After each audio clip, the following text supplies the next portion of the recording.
ಎಚ್.ಸಿ. ಮಹದೇವಪ್ಪಗೆ DCM ಸ್ಥಾನಕ್ಕಾಗಿ protest ನಡೆದಿದೆ. ಚಾಮರಾಜನಗರದಲ್ಲಿ ಅಭಿಮಾನಿಗಳಿಂದ ರಸ್ತೆ ತಡೆದು ಪ್ರತಿಭಟನೆಯನ್ನ ನಡೆಸಲಾಗಿದೆ. ದಲಿತ ಕೋಟಾದಲ್ಲಿ ಮಹದೇವಪ್ಪರವರನ್ನ ಪರಿಗಣಿಸಿ ಎನ್ನುವಂಥ ಮನವಿಯನ್ನ ಮಾಡಲಾಗ್ತಾ ಇದೆ. ನಗರದ ಭುವನೇಶ್ವರಿ ವೃತ್ತದಲ್ಲಿ ಪ್ರೊಟೆಸ್ಟ್ ನಡೆಯಿತು. ಎಚ್.ಸಿ. ಮಹದೇವಪ್ಪ ಅಭಿಮಾನಿ ಬಳಗದ ವತಿಯಿಂದ ರಸ್ತೆ ತಡೆದು ಪ್ರೊಟೆಸ್ಟ್ ನಡೆಸಲಾಗಿದೆ. ಹಾಗೆ ಪ್ರತಿಭಟನೆಯಲ್ಲಿ ವಿಶೇಷವಾಗಿ ಮಹಿಳಾ ಅಭಿಮಾನಿಗಳು ಕೂಡ ಭಾಗಿಯಾಗಿದ್ರು.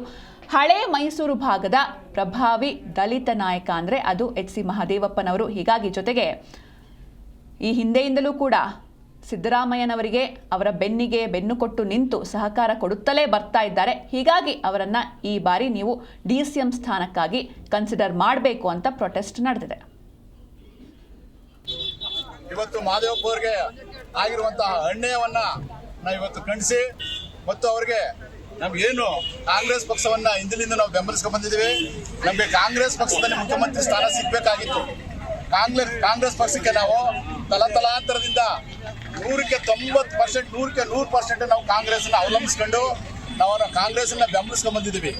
ಆದರೆ ಇವತ್ತು ಕಾಂಗ್ರೆಸ್ನ ಯಾಕೆ ಬೆಂಬಲಿಸ್ತಾರೆ ನಮ್ಮ ಸಮುದಾಯ ಅಂತಂದ್ರೆ, ಕಾಂಗ್ರೆಸ್ ದಲಿತರ ಪರ ಇದೆ ಮತ್ತು ಸಂವಿಧಾನದ ಪರ ಇದೆ, ಬಡವರ ಪರ ಇದೆ, ಸಾಮಾಜಿಕ ಬದ್ಧತೆ ಇದೆ ಮತ್ತು ಸಮಾನತೆ ಇದೆ. ಎಲ್ಲಕ್ಕಿಂತ ಹೆಚ್ಚಾಗಿ ಸಂವಿಧಾನವನ್ನು ರಕ್ಷಣೆ ಮಾಡುವಂತ ನಿಟ್ಟಿನಲ್ಲಿ ಆ ಪಕ್ಷ ಇದೆ. ಶೋಷಿತರ ಪರ ಇದೆ ಅಂತೇಳಿ ನಾವೆಲ್ಲರೂ ಕೂಡ ಕಾಂಗ್ರೆಸ್ ಒಂದು ಪಕ್ಷವನ್ನು ಬೆಂಬಲಿಸ್ತೀವಿ. ಇವತ್ತೇನು ಮಾಡಿದೆ ಕಾಂಗ್ರೆಸ್ ಅಂದ್ರೆ, ಅಧಿಕಾರ ಬಂದಾಗ ನಮ್ಮನ್ನ ತಿರಸ್ಕರಿಸ್ತಾರೆ, ರಿಜೆಕ್ಟ್ ಮಾಡ್ತಾರೆ. ಯಾರು ದುಡ್ಡಿರೋರನ್ನ ಇವತ್ತು ಆಯ್ಕೆ ಮಾಡ್ತಾ ಇದ್ದಾರೆ. ಇವತ್ತು ಕಾಂಗ್ರೆಸ್ CLP ಮೀಟಿಂಗ್ ಅಲ್ಲಿ ಯಾವುದೇ ಶಾಸಕರ ಅಭಿಪ್ರಾಯನ ಕೇಳಿಲ್ಲ.